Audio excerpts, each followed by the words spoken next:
Our pedal electric all-wheel drive model and also our core model utilizes a cadence sensor, which is attached to the shaft, the bottom bracket shaft here.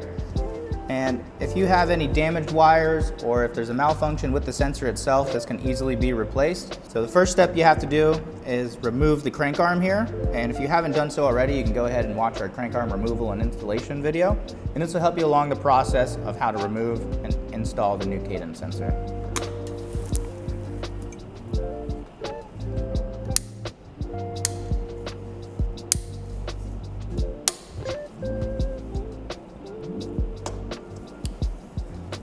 Now that we've released and loosened all the wiring for the cadence sensor, we can pull from the back and be able to remove that. The next step would be to remove your seat. If you have any questions on how to remove your seat, we have an instructional video below. You can hit the link in the description and you're going to gain access to the wiring harness under here. And you can follow the cadence sensor wire up through into the bundle and you'll come to the connector here. So we're simply going to undo the Juliet connector and replace this with the new sensor.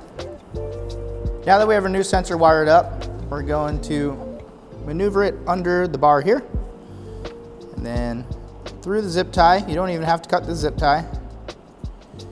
Connect your Juliet sensor and make sure that you're lining up the little tab in here with the slot on the female side.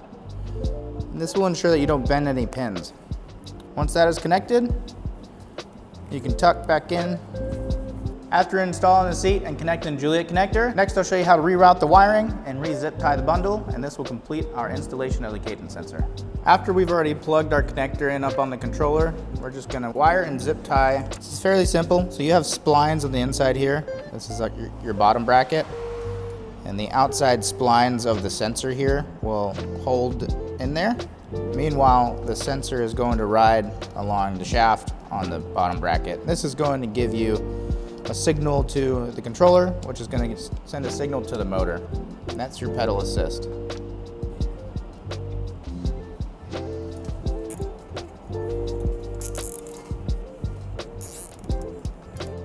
Reinstall your crank arm.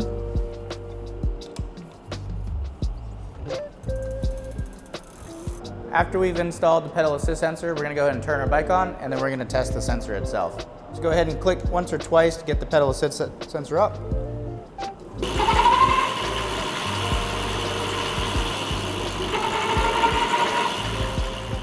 Thank you for watching our how-to video. If you have any other questions, comments, or concerns, you can go ahead and hit the link below and reach out to us directly at the tech support department.